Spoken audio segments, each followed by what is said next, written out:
तो उन्होंने बोला सुनीति भैया ने कि महाराज आज भोजन हमारे यहाँ कर लो, आज भोजन हमारे यहाँ का होना है महाराज, कुछ सेवा का अवसर दीजिए। तो महाराज संतों ने सुनीति की तरफ हाथ जोड़कर कहा, बोला महारानी आप तो हमेशा ही हम लोगों पे दया बरसाती रहती थी, आप तो हमेशा ही हम सबको मानती थी, आज आप इस कंडीशन में हो, हमको आप क्या मतलब हम आएंगे और हमारा आशीर्वाद सदैव आपके साथ है और आशीर्वाद इतना बड़ा है कि आप पुत्रवती हो जाओगे। क्या संतों ने आशीर्वाद दिया कि आप पुत्रवती हो जाओगे। शास्त्र में लिखा है परमात्मा ने लिख दिया होगा तो एक बार कर सकता है हमारा, भगवान ने अगर कह दिया कि जाओ तुम्हारे बालक हो जाएगा या तुम पास हो जाओगे तो कर सकता है महाराज, लेकिन संत का लिखा हुआ कभी नहीं कर सकता है, क्योंकि भगवान खुद कहते हैं विप्रधेनु सुर संत हित लीन मनुज। संतों की बात कभी नहीं करते, संत की बात भगवान कभी नहीं काटते। लिखा है मैं संतन को दास संत मेरे मुकुट मणि।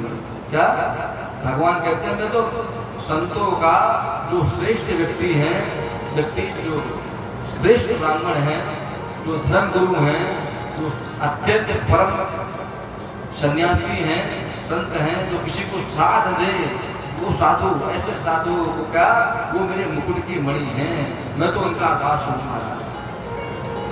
भगवान अपने आप को दास बता देते हैं ब्राह्मणों का, संतों का, हम नहीं बताते, हम तो कहते हैं हम ही भूल गए।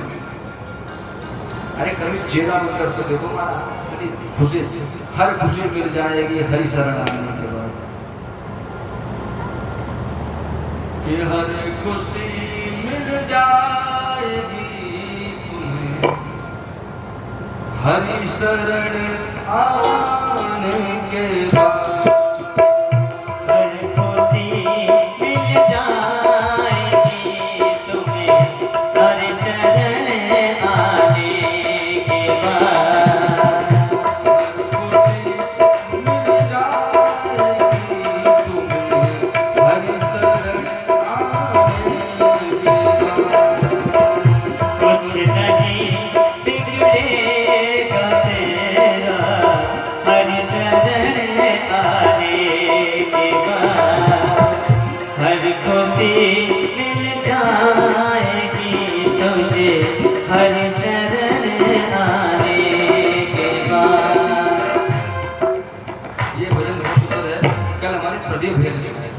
यही भजन गाया गाँव के हैं प्रदीप भैया हमारे, शाम को रात्रि में 8:30 बजे से यहाँ कीर्तन होता है, 5 भजन हमारे भैया लोग करते हैं, सुनाते हैं, क्योंकि यही भजन हमारे प्रदीप भैया हैं गाँव के, हम तो आए थे, उन्होंने भजन गाया था कि हर खुशी मिल जाएगी तुम्हें हरि शरण आने के बाद। तो ये और ये सत्यता है, आपको हर खुशी मिल जाएगी, लेकिन तब मिलेगी कब, जब आप निस्वार्थ भावनाओं से होके महाराज, निष्कपट होके। भगवान कहते हैं क्या कि मोह कपट छल छिद्र न भाव,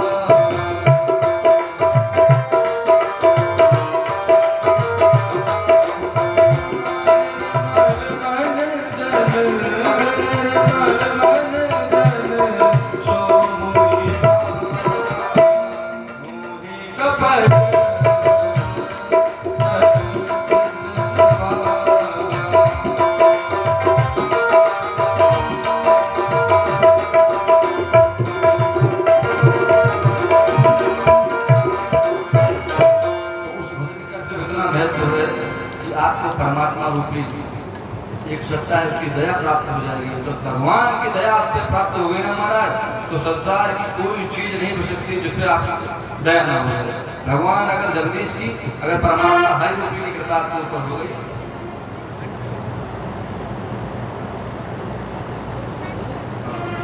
भैया की बहुत एक सुंदर सा भजन आपको सुनाएंगे, उसके बाद अपनी कथाएं सुनाएंगे।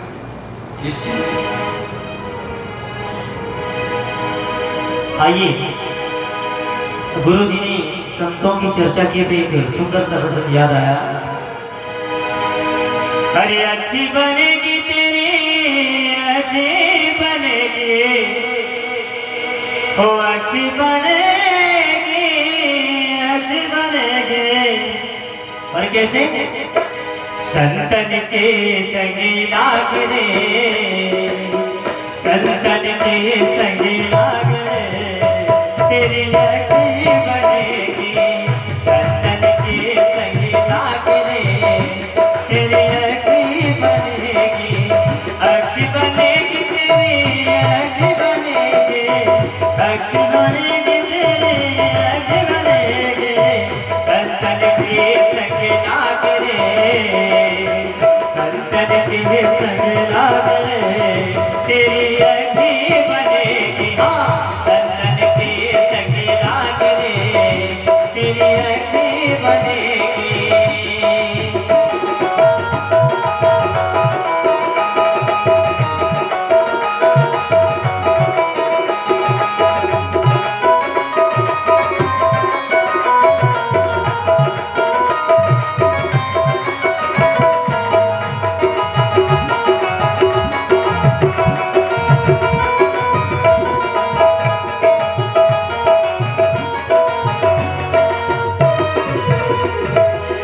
ध्रुव जी की बन गई, प्रहलाद की बन गई,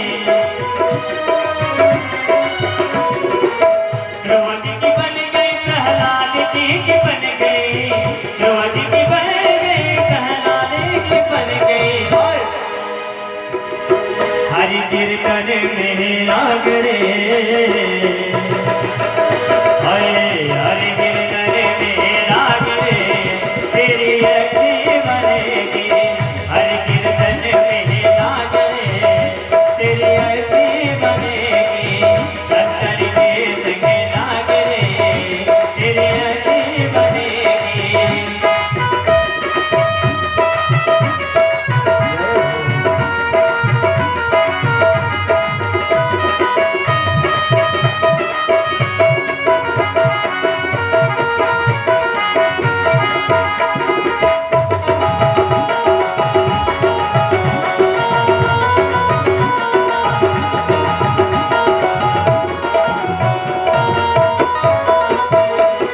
और कहना पड़ा क्या? काका से तुम्हें हंस बनावे, काका से तुम्हें हंस बनावे, काका से तुम्हें,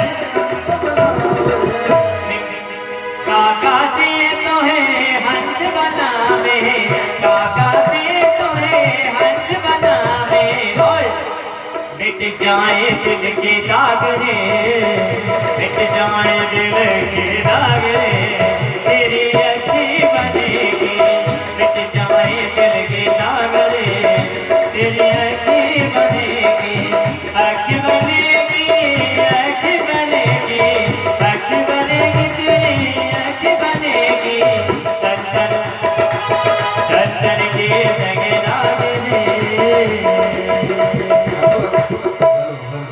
अच्छा, हमको एक बात तो लगती है कथा में कि भैया लोगों को ताली बजाना शुरू मतलब मैंने देखता हूँ एक भाई एक दो बच्चे ऐसे हैं जो ताली बजाते हैं, वरना माताएं सब बजाती हैं बेचारियाँ, लेकिन एक भी हमारे भैया पीछे जो बैठे ताली नहीं बजाना जाती है, पता नहीं क्यों उनको ठाकुर ने सब पहले हमको लगता है पूरा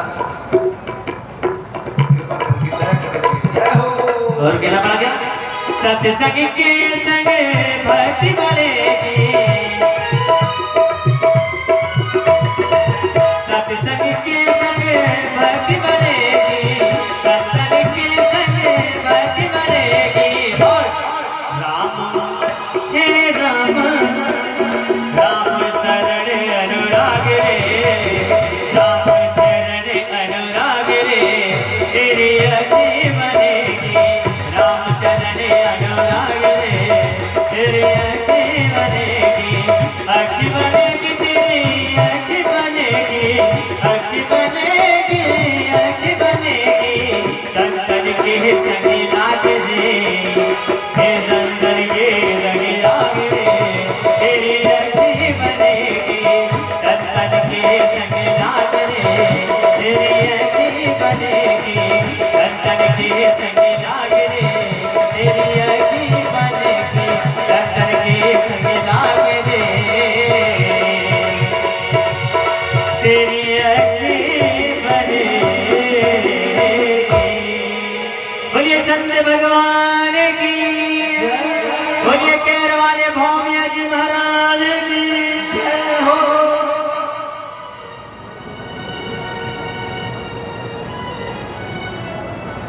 छोटे से भजन का मतलब समझ पाए ना आप लोग? संतों के संग लाग रहे। सुनीति मैंने किसका संग किया? सुनीति माता ने किसका संग किया है? संतों का संग किया महाराज। और संतों के संग से क्या सफल हो सका बताइए? क्या सफल हो गया? जिस रानी को महाराज वर्षों तक पुत्र नहीं हुआ, राजा ने घर से निकाल दिया महाराज, उस रानी को संतों की दया से, सत्संगति से, महान पुरुषों की दया से महाराज क्या हो गया? एक सुंदर से पुत्र की प्राप्ति हो गई। कौन है वो? बोले ध्रुव जी महाराज की जय। क्या हुआ? सत्संगति से क्या हुआ है कि जिसको कभी मतलब क्या कहते ना आजकल कि डॉक्टर ने मना कर दिया बालक नहीं, ऐसे कहते ना बहुत बात, लेकिन वो भी गलत बात है। हमारा ठाकुर जी की कृपा हो जाए तो डॉक्टर को कुछ नहीं करता। अगर भगवान की कृपा नहीं है तो आप गले डॉक्टर को दिखाना पड़ेगा, कुछ नहीं होगा। ठाकुर जी की दया से सब होता है। तो माता सुनीति को गत वर्षों से, बहुत वर्षों से महाराज संतान की प्राप्ति नहीं हुई थी, लेकिन संतों के साथ लगकर, संतों के साथ बैठकर परमात्मा रूपी संकीर्तन को करते हुए महाराज अपने जीवन को उज्जवल बनाते हुए और उनको सुंदर से बालक की उत्पत्ति हुई। और कौन है? ध्रुव जी महाराज। ध्रुव जी महाराज पता कौन थे? आज भी है ध्रुव जी महाराज। कहाँ है ध्रुव जी बताओ? ध्रुव जी कहाँ है? आज भी देखिए ऐसे ध्रुव जी महाराज जो हमको आसमान में सितारे के रूप में दिखते हैं। ऐसा बालक एक तो सुरुचि का था, उत्तम तो क्या हुआ? युद्ध में मारा गया महाराज। और ये कौन था? ध्रुव जी महाराज। ध्रुव जी महाराज आज परमात्मा की इतनी अनन्य भक्ति की उन्होंने महाराज कि उनको आज भी भगवान की दया से उनके दर्शन होते हैं। और जो ध्रुव तारे के दर्शन करता है उसके जीवन में हरि की भक्ति अपने आप ही धीरे धीरे आने लगती है। आकाश सौर्य मंडल में सर्वप्रथम ध्रुव जी महाराज के दर्शन करने से व्यक्ति में ठाकुर जी की भक्ति का बढ़ोतरी होती है महाराज। जो व्यक्ति भगवान की भक्ति नहीं कर पा रहा है, बहुत कहते हैं ना कि भगवान पूजा तो करने चाहते हैं, पढ़ते हैं, लेकिन हमारा मन नहीं लगता। मन लगेगा कैसे?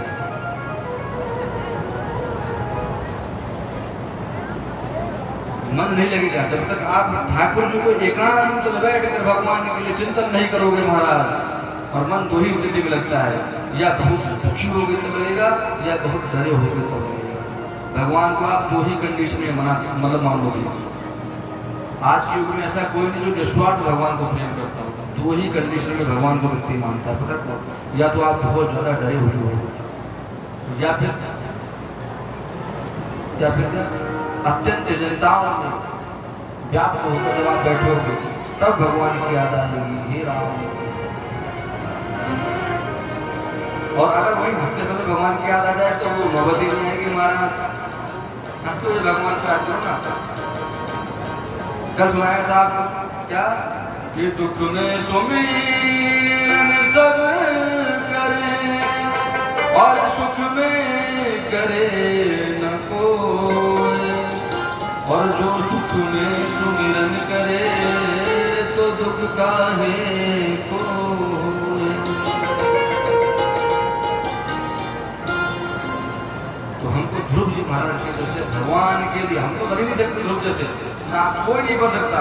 लेकिन हाँ, हम उनकी रास्ता पर अगर चले गए महाराज तो शायद ठाकुर जी की कृपा हम पर थोड़ी बहुत हो जाएगी। अगर थोड़ी बहुत और भगवान की थोड़ी भी कृपा हो जाएगी ना तो क्या? एक भजन में संत जब महंत हो गया तो रोम रोम संत हो गया। संत जब महंत हो गया तो रोम रोम संत हो गया। जब कोई व्यक्ति भगवान की अनन्य भक्ति करने लगता है महाराज तो क्या वो संत नहीं बनता, वो महंत हो जाता है ना? तो क्या हमको महंत बनना है, हमको भगवान के लिए सुंदर भक्ति करनी है। तो ध्रुव जी ने क्या किया है? अब छोटे बालक हैं महाराज,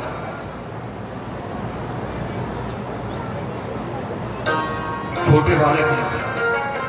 छोटा बालक अपनी माँ से प्रश्न क्या करता है कि माँ सामने राजमहल है,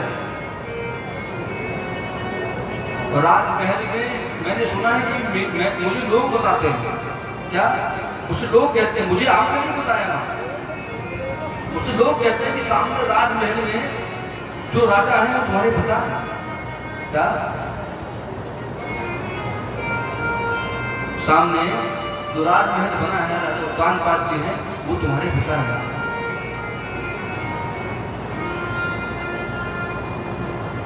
माँ बताओ ना, क्या वो मेरे पिता हैं?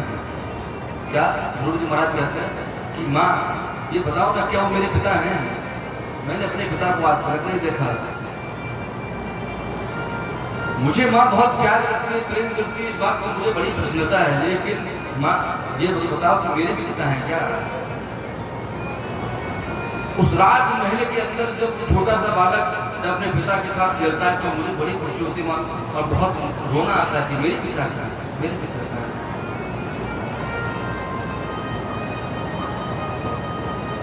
और महाराज तो एक बार तो क्या हुआ, मैं खेलते खेलते राजा के पास चला गया। राजा ने तो मुझे खिलाने की कोशिश की।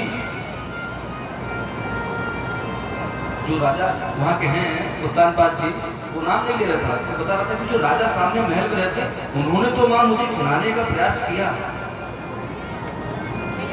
पता नहीं क्यों माँ, मुझे लगता है, हमको लगता है कि वो मुझको हमको मानते हैं। मैं जब वहाँ जाता हूँ तो क्या वो मेरी तरफ देखते हैं।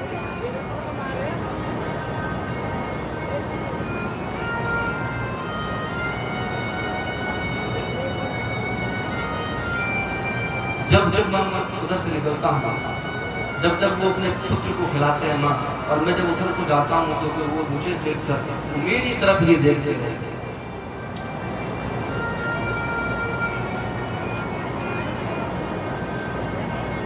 लेकिन माँ तुमने मुझे आज तक नहीं बताया कि मेरे पिता क्या है। आज बताना पड़ेगा। आज अगर आपने मुझे बताया नहीं तो मैं भोजन नहीं करूंगा माँ, मैं भोजन नहीं करूंगा, मैं घर छोड़ दूंगा, मैं घर से चला जाऊंगा।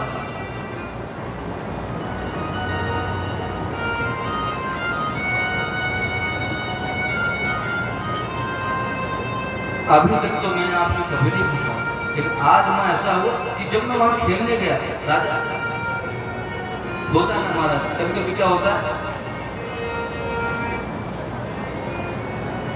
परिवार में दो भाई हैं हमारे, क्या दो भाई हैं, छोटे भाई का बालक है, मान लो बीवियों में नहीं बनती, पत्नियों में नहीं बनती, भाई भाई है।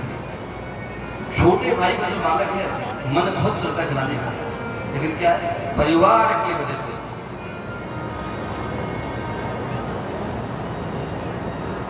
हम नहीं खिला पाते, हम उसको गोद नहीं खिला पाते। मतलब सगे भाई का बेटा समझ लो, सगे भाई की बेटी है, ये आज की युग की बता रहा हूँ, हम उसको गोद नहीं सकते, हम उसको खिला नहीं सकते महाराज। क्यों? क्योंकि आपकी धर्मपत्नी आपसे झगड़ा करेंगे, आपने उसके बच्चों को खिला दिया।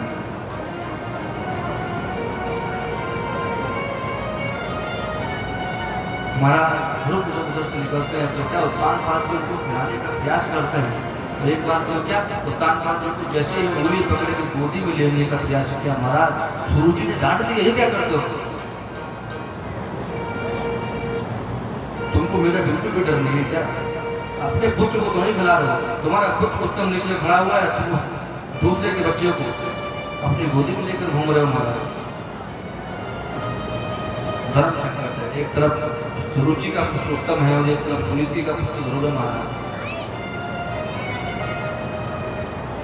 ध्रुव जी को डांट दिया, ध्रुव डांटने ने कहा जाओ और नीचे उतरो, तुम्हारा अधिकार नहीं है गोदी में बैठने का, तुम्हारे पिता जहाँ हो वहां जाके बैठो जाके, और अगर तुमको लगता है कि तुम राजा की गोदी में बैठना चाहते हो तो जाओ भगवान की तपस्या करो जाके, परमात्मा का भजन करो जाके, और जब भजन करते करते तुम्हारा समय आ जाए, परमात्मा जब तुम्हारे पास आ जाए महाराज, तो तुम भगवान से कहना कि हे प्रभु मुझे ऐसा वरदान दो कि मैं सुरुचि के गर्भ से जन्म लेकर आऊं, तब तुमको मिलेगा उत्तानपाद राजा की गोदी में खेलने को, तब तुमको बैठाएगा, तब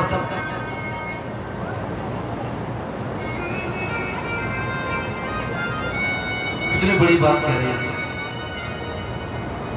अगर मेरी गोदी में, मेरे पति की गोदी में तुमको खेलना है तो जाओ और जाकर ऐसी तपस्या करो कि परमात्मा तुमको रीझ जाए, भगवान तुम पर खुश हो जाए, और जब खुश हो जाए तो उससे कहना कि ये प्रभु अगर वरदान देना चाहते हो तो ऐसा वरदान दीजिए कि मैं माँ सुरुचि के गर्भ से जन्म लेता हूँ।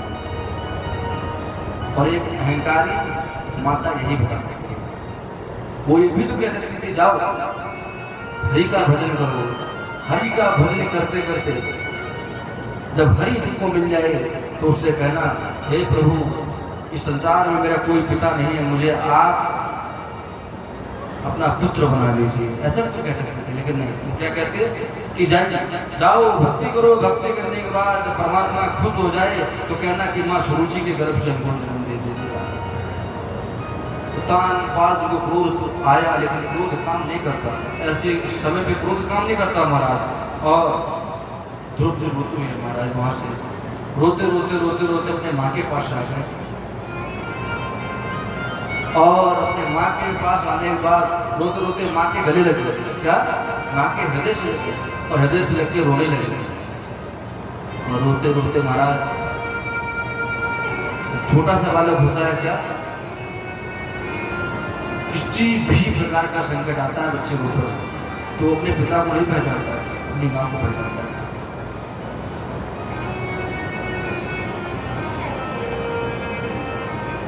पिता पालन करता जरूर है, अवश्य है, लेकिन मां के जैसा प्यार नहीं दे सकता।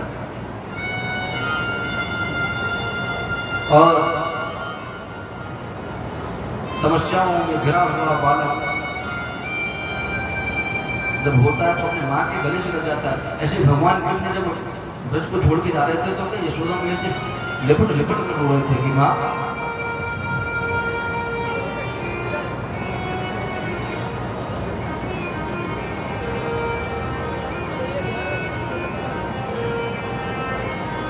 ध्रुव जी अपना सारी बात बताते हैं महाराज। क्या ध्रुव जी कहते हैं माँ आज सुरुचि माता ने मुझसे जो कहा है कि जाओ अगर तुमको पिता की गोदी में खेलना है, अगर तुमको पिता की गोदी में बैठना है, इतना बैठने का अगर तुम्हारा मन करता है तो जाओ तपस्या करो।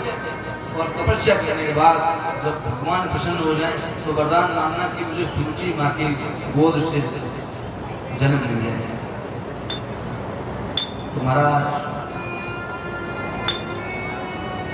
रोता देख ध्रुव को माने का बेटा सुरुचि माँ तो बाहर के नहीं तुम्हारी माँ है, और उन्होंने अगर तुमको समझाया है तो जरूर तुम्हारे लिए फायदेमंद होगा। सुनते ये भी तो कहते थे नहीं बेटा तुम उनके घर मत जाना। क्या अगर सुनीति माँ अच्छी नहीं होती तो क्या कहती है कि बेटे आज से तुम उनके घर मत जाना, तुम यहीं रहो। लेकिन सुनीति माँ क्या कहती है कि नहीं बेटा अगर सुरुचि मैया ने तुमको कुछ कहा है, पिता की गोदी में बैठने के लिए तुमसे अगर कहा है, अगर तुमने उन्होंने बताया है कि जाओ तपस्या करो जाके, तो बेटा इसमें कोई बुराई नहीं है, वो तुम्हारी माँ है। माँ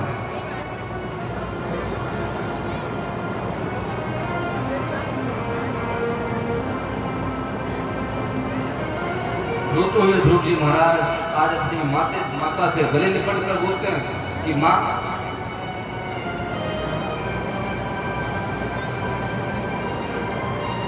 अब मुझे तपस्या करके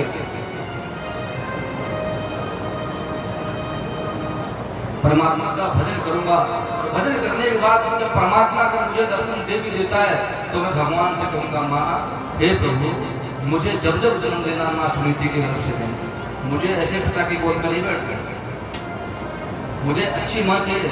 और माँ की बात मानकर सुरुचि की बात मानकर सुनीति माँ के कहने पर बनी क्रोध चल दी महाराज। माँ रो रही है,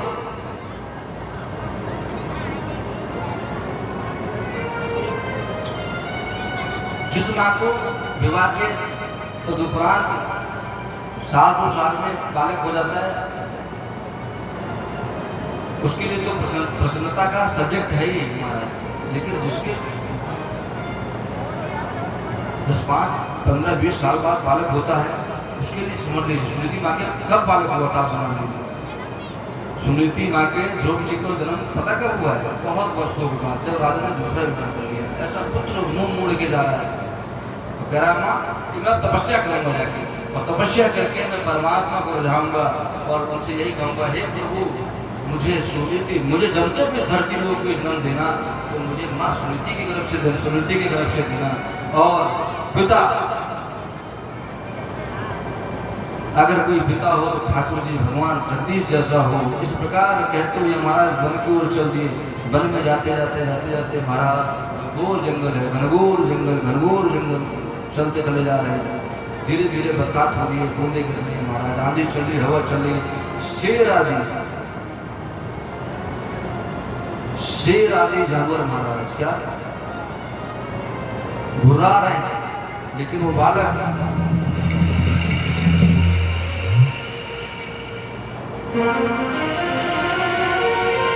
मन में इस प्रकार की लगन है महाराज। कैसी लगन है ये नहीं। अब जो मैंने संकल्प कर लिया है, अब उस संकल्प से पीछे नहीं जाऊंगा, चाहे कुछ भी हो जाए। मैंने अपना घर छोड़ दिया, माँ को छोड़ दिया। अगर मैं वन की ओर जा रहा हूँ महाराज तो मैं तपस्या करूंगा रहकर। और जंगल की ओर बढ़ते चले जा रहे हैं महाराज। धीरे धीरे बरसात हो रही है, शेर भी जानवर, जंगली जानवर, पशु पक्षी आदि सब धीरे धीरे महाराज।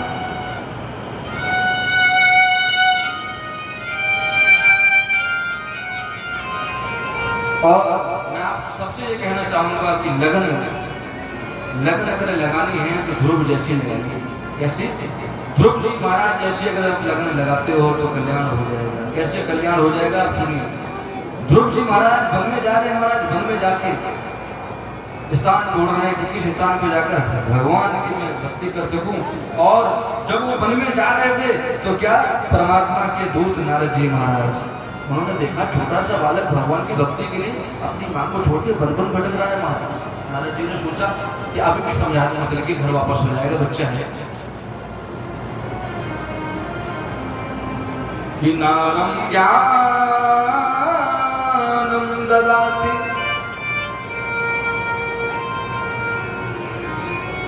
नारद जी जो हैं ज्ञान के देवता हैं। नारं ज्ञानं ददाति इति नारद, जो हमको अज्ञान रूपी अंधकार को हमारे जीवन से निकाल कर दूर फेंक दे, ऐसा कोई अगर संत सामने आए उसको नारद जी कहते हैं।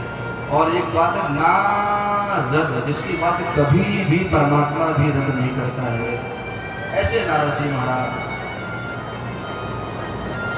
नारद जी पास में आए और बोले नारायण नारायण करके बोले, कहाँ जा रहे हो बेटा?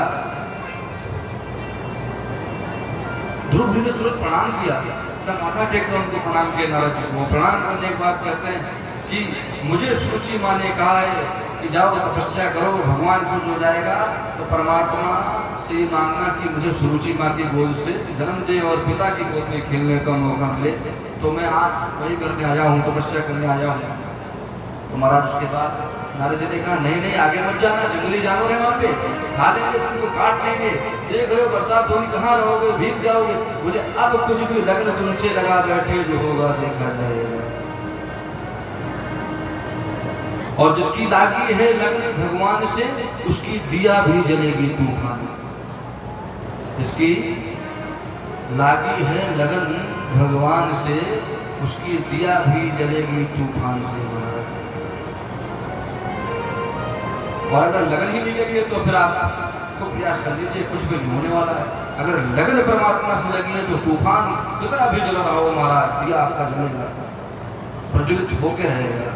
तो जब लगन परमात्मा से लगा बैठोगे तो फिर ये नहीं कहना चाहिए। अब जैसे कि जब कोई अच्छा सुंदर कार्य करने जाने लगता है, अब जब हमको मालूम पड़ा कि गांव में किसी को मालूम पड़ा कि वो व्यक्ति जा रहा है अपने घर में भागवत कथा करने, तो दूसरे समझाएंगे आके गाड़ी परेशान है रही है या हो रहे हो, लाखों रुपये खर्च होता है, परेशान ना हो, कोई कराएगा वहां सुनने चलते। अब अगर वो भक्त ये कह दे कि नहीं हमको तो करा देंगे, हम तो सुनेंगे भगवान को कथा सुनेंगे, अपने ही घर पे सुनेंगे, बुला के महाराज। लगन अगर नहीं तोड़ता है महाराज, लगन लगा के रखता है। अगर लगन लगी रहेगी तो ब्याह जी आई जाएंगे, कथा सुनाएंगे। अगर लगन टूट गई तो उसकी बात खत्म हो गई महाराज, फिर तो कथा में नहीं जाना है सुनने के लिए। तो ध्रुव जी की लगन टूटी हुई क्या? एक छोटा सा भजन भी है, लेकिन समय का भाव है, भजन तो बहुत सारे हैं महाराज, ये जीवनी भजन है, भजनों की कमी नहीं, लेकिन भजन नहीं गाएंगे। लेकिन एक छोटी सी बात बताना चाहेंगे कि जिसकी लागी है लगन भगवान से, उसकी दिया भी जलेगी तूफान से, और लगन तुमसे लगा बैठे जो होगा देखा जाएगा, ये दिल तुमको दे बैठे जो होगा देखा जाएगा। तो कहते परमात्मा को अपना ये प्रेम समर्पित कर दोगे। अब कोई अगर ये कहे कि नहीं भगवान सिर्फ ठाकुरों को ब्राह्मणों को ही मिलते हैं, तो क्या ये उचित है? क्या नहीं? भगवान कहते हैं कि प्रेम तो प्रेम है और सीधी सी बात है, प्यार कब पूछता है कि क्या जाते हैं। भगवान कभी नहीं पूछता। भगवान क्या कहता है? प्रेम अगर करना हो करते हो तो आपकी जाति में कोई भी हो, उससे परमात्मा को फर्क नहीं पड़ता। प्रेम कभी नहीं पूछता क्या जाती है, प्रेम ये पूछता है कि जाति का कोई दूर दूर तक समझिए नहीं, है ना। तो आज ध्रुव जी महाराज की लगन टूटी नहीं है, महाराज चलते चले जा रहे हैं। नारद जी मिले, नारद जी ने खूब समझाया, लेकिन एक बात भी समझ नहीं कर। बोले आप मेरे गुरु जी हैं, आप संत हैं, मैं आपको प्रणाम करता हूँ, लेकिन अगर प्रभु अगर आप मुझ पर कोई अगर दया करना चाहते हैं तो मुझे उतनी दया कर दीजिए कि मुझे हरि की प्राप्ति किस प्रकार होगी, ऐसा कोई मार्ग बतला दीजिए। क्योंकि हमने सुना है कि आपको सिर्फ नारद जी कहते हैं, तो नारद जी क्या है? भगवान के मन है। नारद जी कौन है? कौन है नारद जी? नारद जी कोई संत महात्मा ऋषि नहीं थे। परमात्मा रूपी जो सत्ता है, ईश्वर है, उसका जो मन है वही नारद जी है। तो परमात्मा रूपी मन से पूछ रहे हैं ध्रुव जी महाराज, हरि की भक्ति कैसे की जाए, परमात्मा को कैसे मनाया जाए, भगवान की दया कैसे मुझ पर होगी कि मैं अपने पिता की गोद में खेल सकूं और परमात्मा मुझे मिल सके। तब महाराज नारद जी ने रास्ता बताया है कि ये बालक पक्का है, महाराज भक्ति करेगा। और नारद जी ने एक मंत्र दिया है। क्या मंत्र बताओ? क्या मंत्र दिया था नारद जी ने ध्रुव जी को? और कहाँ भेजा था? नारद जी ने मंत्र सुंदर दिया है महाराज, सुंदर मंत्र देके श्री धाम वृंदावन को भेजा है। क्या? हरे कृष्णा कृष्णा कृष्णा हरे हरे, हरे राम राम राम हरे हरे। और एक और भी है, हरे राम राम राम हरे हरे, हरे कृष्णा कृष्णा कृष्णा हरे हरे। सुंदर सा मंत्र देकर महाराज जी और मार्ग बता दिया कि जाइए वृंदावन धाम को चले जाओ बेटा, और भगवान की भक्ति ऐसे करो कि देवता भी तुम्हारा पूजन करे। जाओ वृंदावन। और ध्रुव जी प्रसन्न हुए, महाराज नारद जी को प्रणाम करके सीधे आगे की ओर चल दिए और वृंदावन धाम जाकर परमात्मा की अलौकिक सुंदर भक्ति की है। कैसे भक्ति की महाराज? अलौकिक भक्ति कैसे होती है?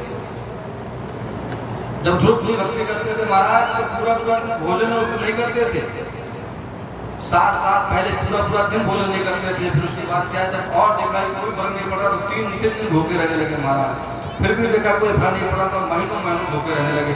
और पेड़ पौधों के पत्तों को और जंगली जो फल आदि हैं उनको खा पी कर भजन करते थे भगवान।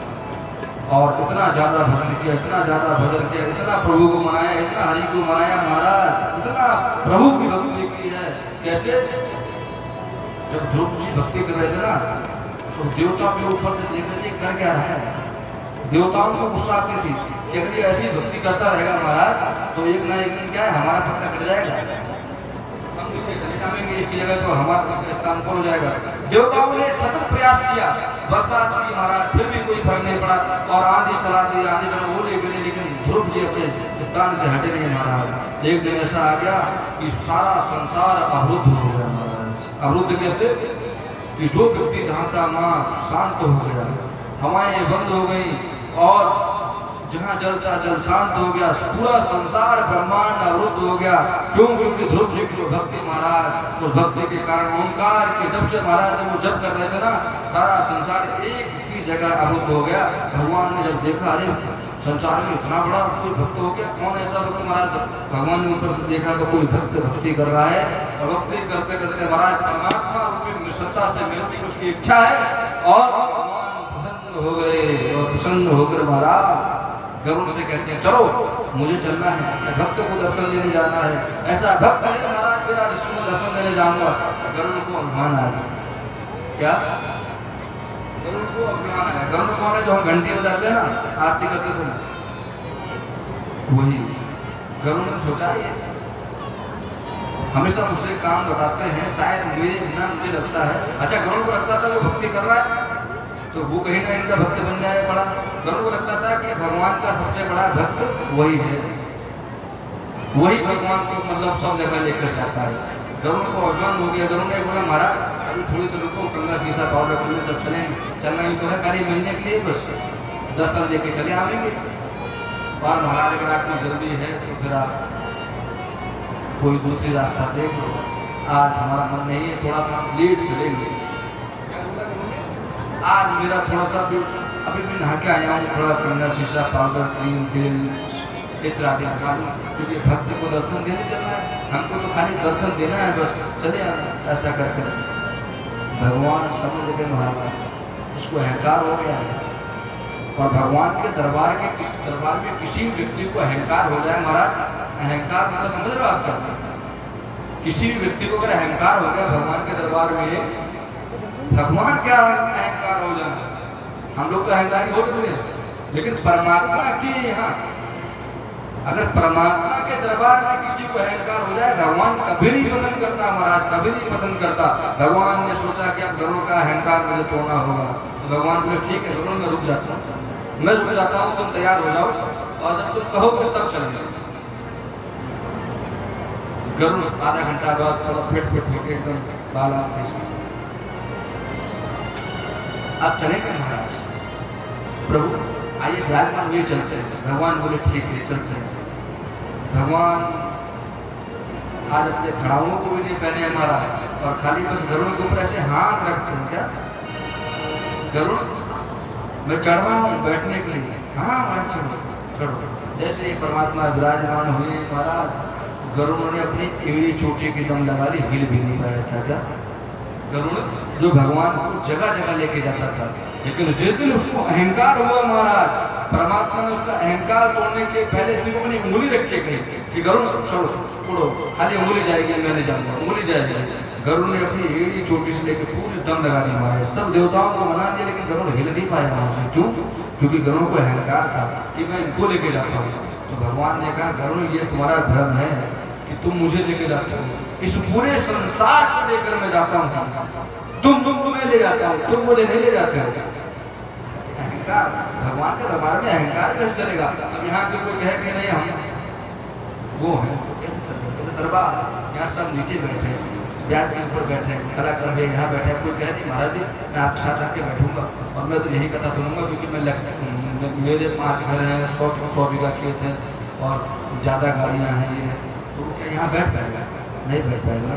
ये तो परमात्मा की अहित की कृपा है कि हम लोगों को यहाँ बैठने का परमात्मा ने अवसर प्रदान किया है। आप लोगों को कथा सुनने का सामने बैठ के अवसर प्रदान किया, ये भगवान की बहुत बड़ी दया है कि आपको वहाँ बैठने का अवसर प्रदान हुआ है महाराज। नहीं तो कौन बैठ पाता है? लोग अपने अपने घरों में बड़े एसी चला के सो रहे हैं महाराज।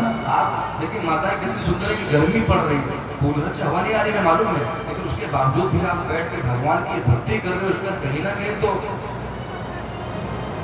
कोई कारण है। प्रभु से प्रेम है तभी ना, अगर परमात्मा से प्रेम नहीं होता तो क्या आप कथा सुनने आते हैं?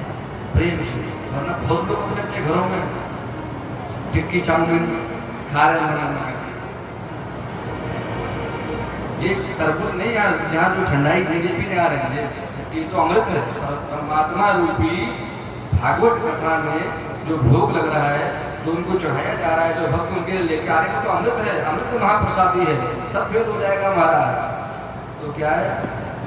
गरुड़ के अहंकार को परमात्मा ने दूर किया है। भगवान हमेशा किसी का अहंकार, भगवान कहता है कि ये मेरा भक्त है, जितना प्रेमी भक्त है उसको अहंकार नहीं।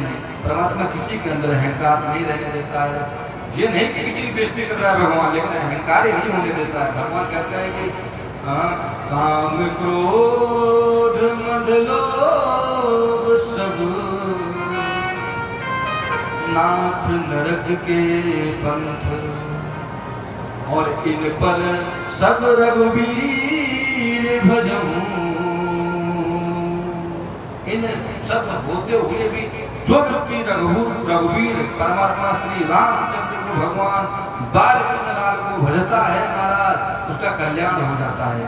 लेकिन परमात्मा कहता है कामी व्यक्ति, क्रोधी व्यक्ति, माया से जो लिप्त है, मोह में जो घुसा हुआ है, अपने परिवार को छोड़कर एक सेकंड के लिए हरिनाम संकीर्तन नहीं करना चाहता, उसको भगवान भी नहीं मानते। भगवान कहते हैं कामी व्यक्ति को मैं नहीं पसंद करता कि दिन रात क्या ही नहीं व्यास करते, यहाँ से मैं हर चीज खुल के आपको नहीं व्याख्यान कर सकता हूँ। तो ऐसे व्यक्ति को परमात्मा पसंद नहीं करते जो परमानेंट अर्थ के साधन से घूमते रहते हैं, काम की भावनाओं से घूमते रहते हैं, जिन्हें सिर्फ अपने ही स्वार्थ से मतलब है। परमात्मा वैसे व्यक्ति को कभी नहीं पसंद करता। भगवान कहता है तुम मुझसे मिलो आके, लेकिन अपना मन निर्मल बना कर लाओ, स्वच्छ बना कर लाओ, सुंदर बना कर लाओ, मैं तुमको मिलूंगा। लेकिन तुम थोड़ा सोचो तो एक बार। ध्रुव जी महाराज से भगवान अत्यंत प्रसन्न है। महाराज गरुड़ के ऊपर विराजमान होकर गरुड़ का है प्राण। जैसे ही वृंदावन में आए हैं गरुड़ के भगवान ध्रुव के सामने, तो क्या ध्रुव जी आंखें नहीं खोल रहे महाराज, भगवान सामने खड़े हैं। मांगो बेटा, मैं देखो मैं जिनको तुम प्रार्थना कर रहे, जिनकी तुम पूजा कर रहे थे हरि की, मैं तुम्हारे सामने खड़ा हूँ। देखिए भक्त सच्चा क्या होता है। अब क्या है, अब तो एक बार क्या हुआ, एक पंडित जी को किसी ने मंत्र दिया, जाओ साधना करना और देवी जी आएंगे, आंखें ना खोलना, बहुत देर बैठे रहना, और जब देवी जी आए तुमसे वरदान मांगे तब तुम कह देना कि हाँ हाँ मुझे ये चाहिए, लेकिन आंखें खोल के अगर तुम देख लोगे तो भस्म हो जाओगे। लेकिन आज कल के युग में कामी भक्ति इतने हैं, इतने ज्यादा स्वार्थी हैं, स्वार्थ के लिए भगवान की भक्ति कर रहे हैं। तो पंडित जी ने भैया मंत्र जपना काम चालू कर दिया, तो क्या भगवान परीक्षा लेता है, एक सुंदर सी स्त्री को भेज दिया बना के, पहले पंडित जी के सामने पंडित, और उस शक्ति ने भैया पंडित जी को उल्टा ही काट दिया जमीन के। तो क्या जब आप परमात्मा के लिए कोई भक्ति करने जा रहे हो, भगवान के लिए प्रार्थना करने जा रहे हो, तो उसमें क्या अपने मन से काम, क्रोध, लोभ, मोह, मंद, अहंकार ये सब खत्म कर देना चाहिए।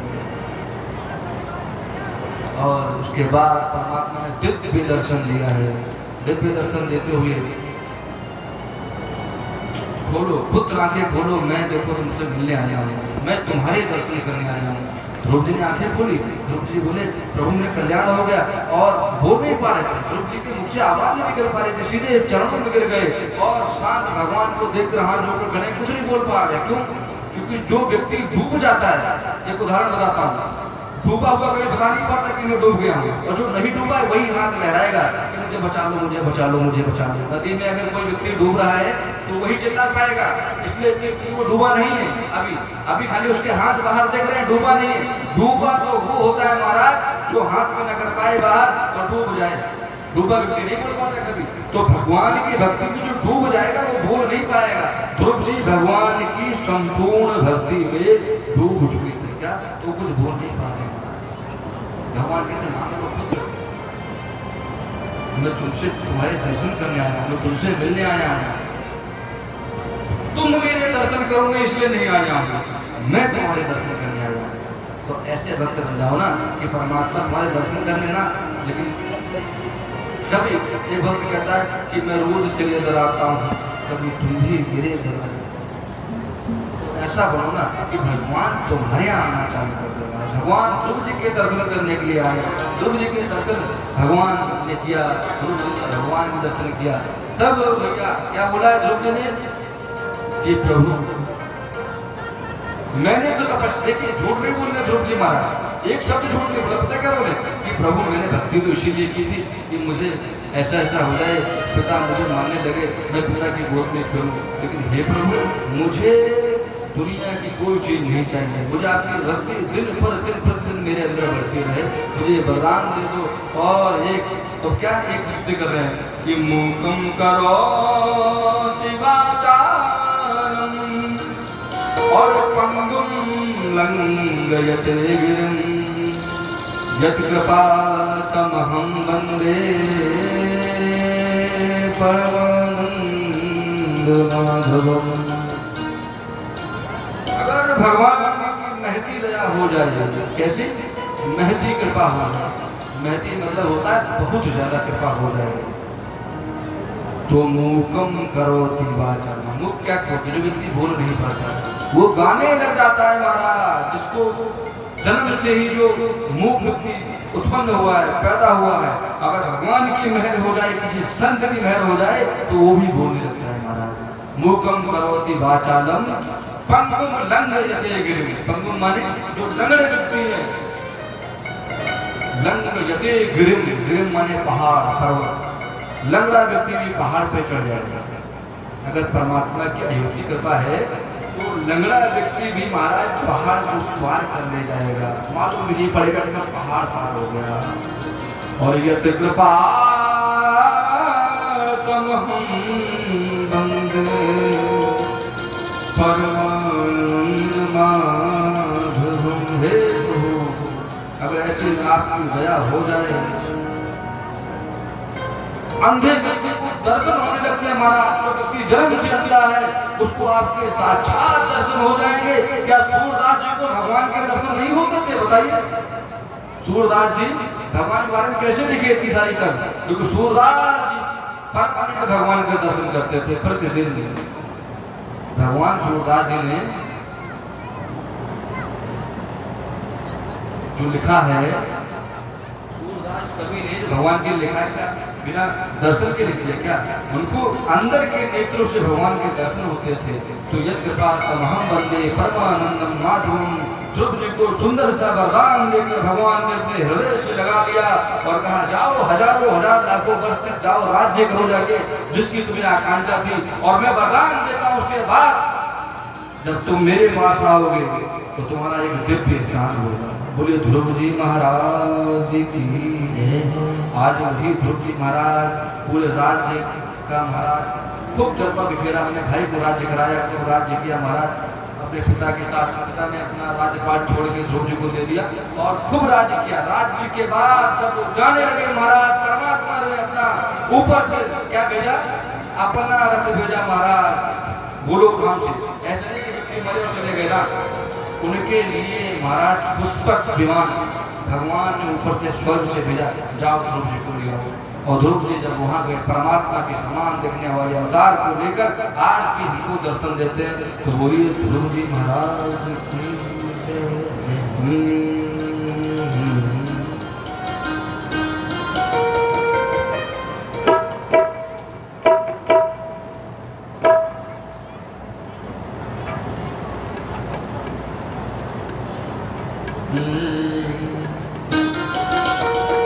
सभी हाथ ऊपर करके एक बार परमात्मा को मनाएंगे और भैया सुंदर से भजन आपको सुनाएंगे।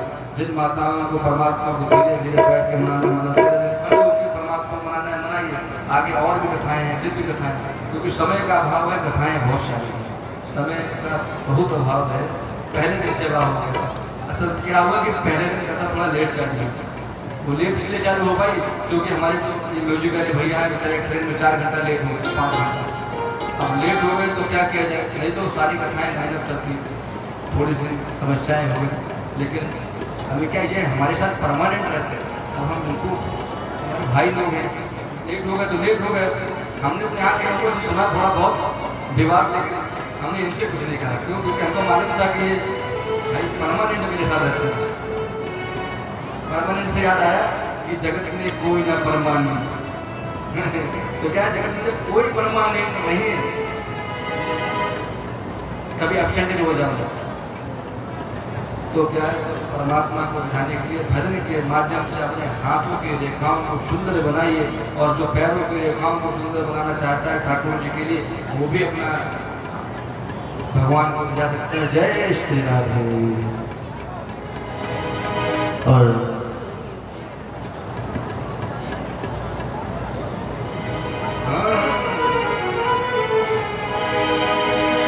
मेरे काना काना काना मेरे मोहन। एक भक्त प्रभु के दरबार में जाता है और कहता है, बहुत ही खूबसूरत सा भजन है।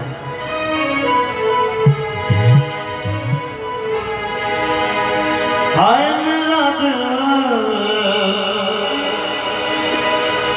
ओ मेरा दिल तुझ पे कुर्बान, मोहलिया बन रे। मेरा दिल तुझ पे कुर्बान, मोहलिया बन रे।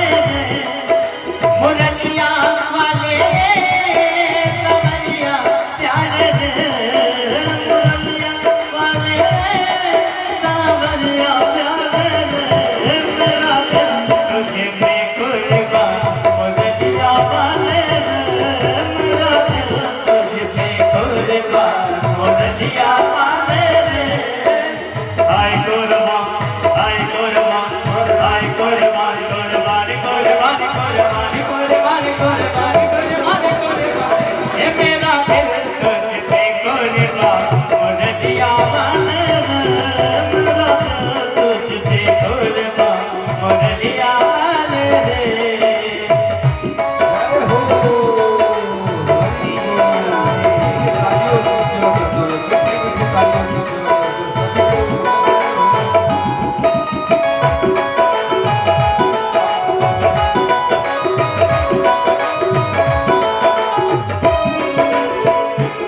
मैं तो तेरा एक दीदार चाहूं मैं तो तेरा एक दीदार चाहूं मैं कहाँ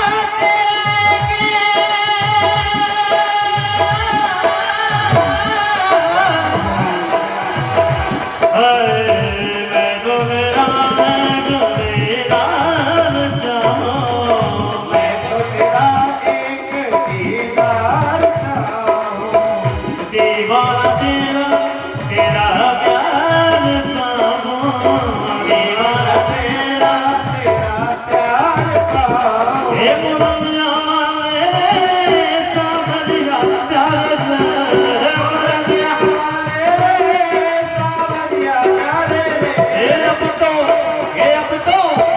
अब तो हो जा मेहरबान मुरलिया माने रे अब तो हो जा मेहरबान मुरलिया माने रे अब हो जा मेहरबान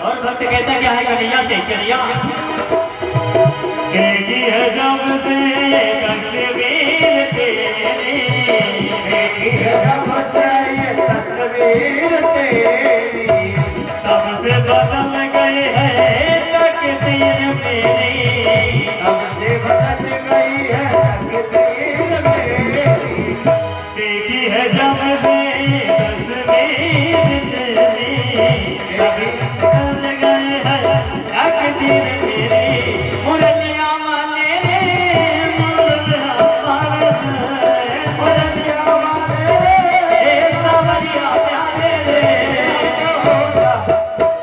हम तो हो जा मेहरबान मुरलिया माने रे हम तो हो जा मेहरबान मुरलिया माने रे आय कुर्बान कुर्बान कुर्बान आय कुर्बान कुर्बानी कुर्बानी कुर्बानी कुर्बानी कुर्बानी कुर्बानी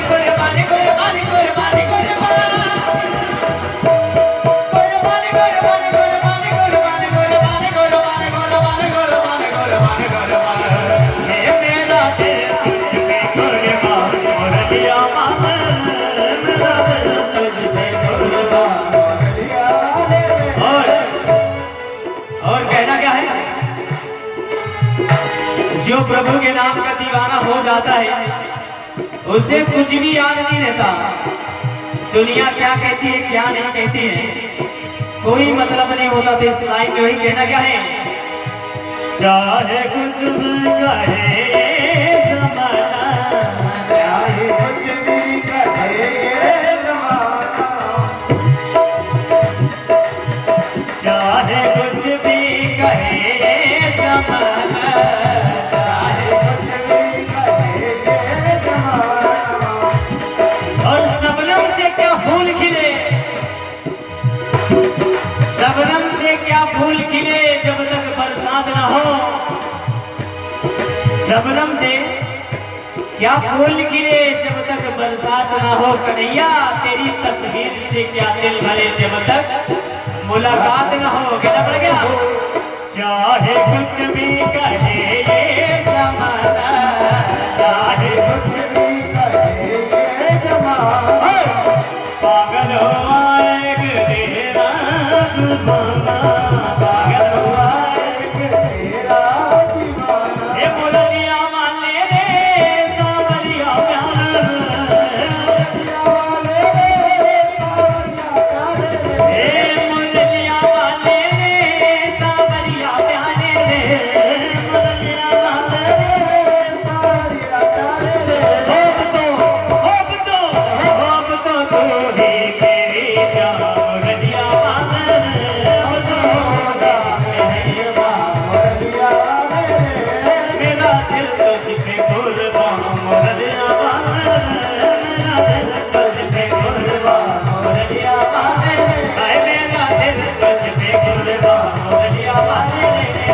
दिल तुझे गुलवा मोरलिया वाले रे मेरा दिल तुझे गुलवा मोरलिया वाले रे मेरा दिल तुझे गुलवा मोरलिया वाले रे मेरा दिल तुझे गुलवा मोरलिया वाले रे मेरा दिल तुझे गुलवा मोरलिया वाले मेरे गाना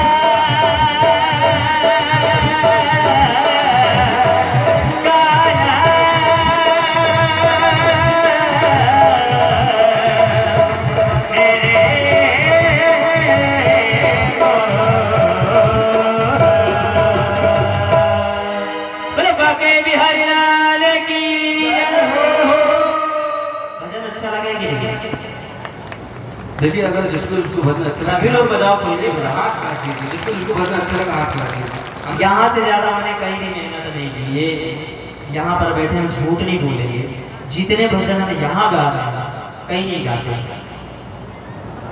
जी लेकिन आप लोग इतनी कंजूसी करते हैं हम इतने 5 घंटे या सॉरी 5 मिनट 6 मिनट का भजन गाते हैं आप 5 सेकंड की ताली भी नहीं बजा सकते वाह भाई वाह इतनी कंजूसी जाके बताएंगे खूब बुराई करेंगे अपने यूटी में कर लो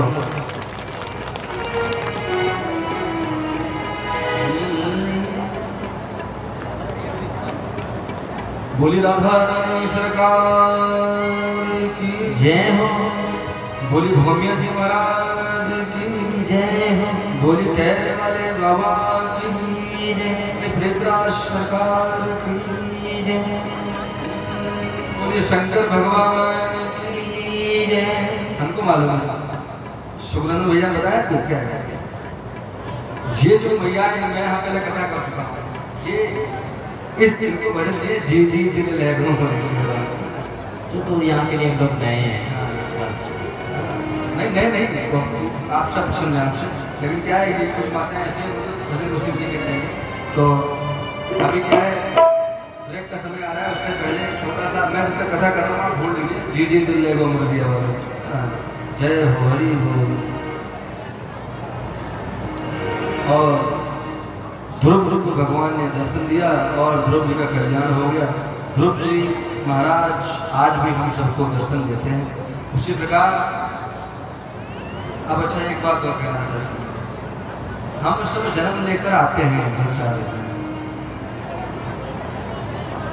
और संसार में जब जन्म लेकर आते हैं ना प्रातः काल से लेकर संध्या तक हमारे से बहुत से पाप हो जाते हैं महाराज कोई कहता हमने पाप होते नहीं हमने कोई पाप किए नहीं लेकिन ऐसा कोई नहीं कह सकता कि अपने पाप नहीं किए ऐसा कोई है ही नहीं परमात्मा के सिवा छोड़कर भगवान को छोड़कर संसार में ऐसा कोई भी नहीं है जिसके जीवन में अवगुण नहीं है जो पाप नहीं करता है लेकिन परमात्मा से भी ऐसा है जो कर तुम अकर तुम ना कर तुम इति सामर्थ्य भगवान सब कुछ करते हुए भी कुछ नहीं करता और कुछ ना करके सब कुछ कर लेता है ऐसा सिर्फ परमात्मा है और संसार में कोई नहीं तो अगर कोई ये कहे कि मेरे जीवन में अवगुण नहीं है मैं पाप नहीं करता तो ये बात कैसे मान जाएगी महाराज कोई मान लेगा क्या हम जो प्रातः काल उठते हैं तो सबसे पहले बड़ा पाप हमसे यही हो जाता है कि हम पृथ्वी पे पैर रख देते हैं बिना उनकी आज्ञा से कल बताया था ना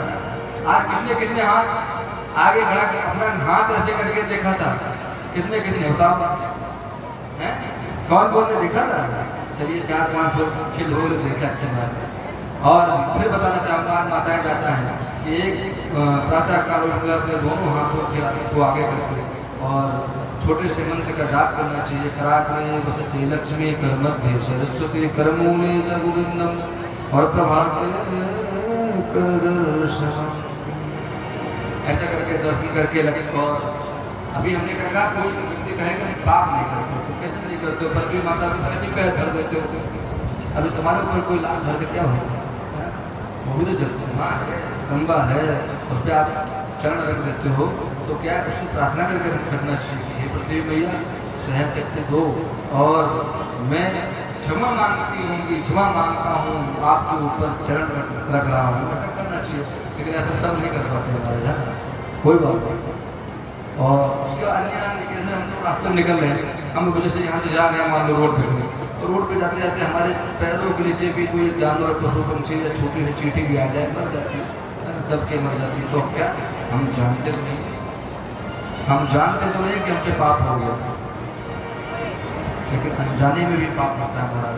आप एक बार बताते हैं, कोई कहेगा हम पाप तो नहीं करते महाराज, लेकिन अनजाने का नहीं कर सकते। हम अनजाने का नहीं कर सकते, मतलब हमसे पाप तो हमने नहीं किया, लेकिन कभी अनजाने हुआ तो मैं क्या करूँ। आप ये बताओ, अगर अनजाने में आप को कोई अमृत पिला दे तो क्या आप अमर नहीं होंगे? अमृत अगर गलती से कोई अनजाने में आप पी लो, कोई पिला दे तो क्या आप अमर नहीं हो जाओगे? हो जाओगे अमर, अमर हो जाओगे ना। अगर गलती से भगवान ही आ जाए और आपको अमृत पिला जाए, किसी और के बहाने आपको पिला दे, तो आप अमर हो जाओगे ना, हो जाओगे ना। और गलती से आप जलती हुई अग्नि में हाथ डालोगे, जल जाओगे। अगर अनजानता में डालोगे तो भी जल जाओगे। भाई आग जल रही, अब कोई कहे कि मैं इसमें हाथ डालूंगा जलूंगा नहीं, जलेगा। जान के डालोगे तब भी जलोगे, अनजान में अगर पड़ गए, अरे अनजानता में उंगली लगे लेकिन जले ना। तो क्या अग्नि ऐसा वस्तु है, ऐसी चीज है कि उसमें आप जान कर चाहे अनजानता में हाथ लगाओगे तो जल जाओगे। अब सांप सर्प का घटना है, उसमें सर्प बैठा हुआ है। आप सोचो कि अच्छा जान के सर्प काट के कोई बात नहीं, अनजानता और आप अनजानता में सर्प के गड्ढे में उंगली डालोगे तो काटेगा ना, चाहे जान के डालो चाहे अनजान डालो, काटेगा, उसका काम काटना है महाराज। तो इसी प्रकार क्या परमात्मा रूपी भक्ति जो करेगा उसको पुण्य तो प्राप्त होने होगा। किसी को कम किसी को थोड़ा ज्यादा, तो क्या है ऐसा कोई नहीं जो पाप नहीं करता। संसार में हमसे कई प्रकार के पाप हो जाते हैं हमारा, तो अनजानता में पाप हो जाएगा तो हमारा हम क्या करें? भागवत में प्रश्न आया, अगर हमसे अनजानता में पाप हो जाए, और कौन है जो कहते हैं कि मैंने पाप नहीं किया? बताइए, सब पाप करते हैं, सब पाप करते हैं, और गंगा जी कोई ठेका नहीं करेंगे, सबका पाप नहीं करेंगे।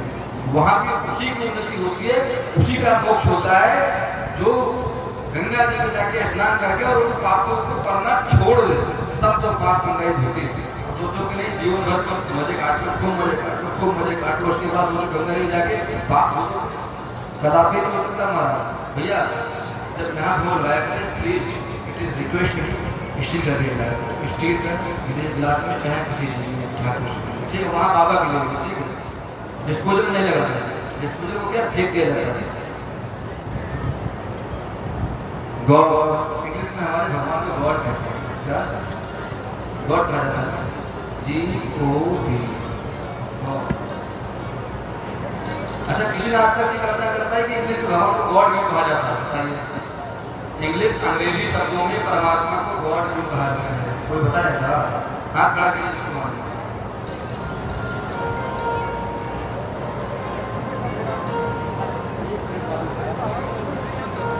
गॉड शब्द का अर्थ कौन जानता है? देखिए कथा हर बार सुनोगे, लेकिन मैं आपको कोई नई चीज सुना के जाऊंगा।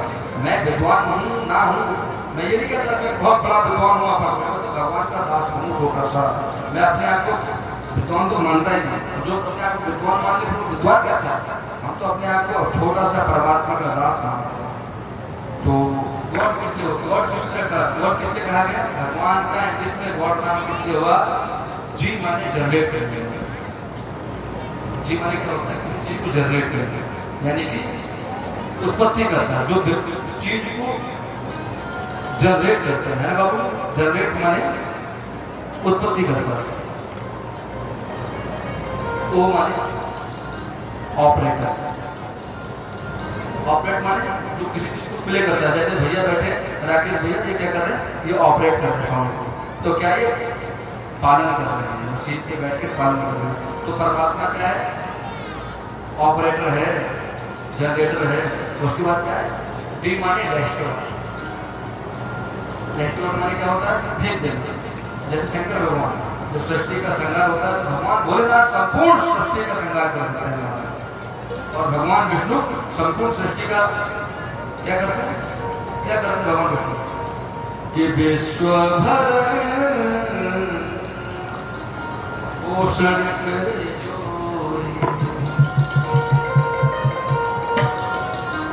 भगवान ब्रह्मा जी संसार की उत्पत्ति करते हैं महाराज, इसे उन्हें कहा जाता है जनरेट। और भगवान विष्णु भगवान नारायण संसार को ऑपरेट करते हैं, सबका पालन करते हैं, इसीलिए इनको बोला जाता है ऑपरेटर। और भगवान भोलेनाथ शंकर भगवान ब्रह्मा विष्णु महेश यानी शंकर जी संसार का डिस्ट्रॉय करते हैं, यानी फेंक देते हैं, संहार कर देते हैं, इसीलिए कहा जाता है गॉड, GOD गॉड। यानी परमात्मा को इंग्लिश में भी अगर गॉड कहा गया तो गलत नहीं, एकदम रियली सच है, रियली सच है। परमात्मा का जो गॉड है ना वो सत्य है, उसके गुण भी समझने की बात है, अपना अपना मानना है। मैंने तो ऐसा माना है भाई, जनरेट ऑपरेटर और उसके बाद डिस्ट्रॉय करना, ये तो सब दिमाग की बात है और ऐसी कोई बात नहीं।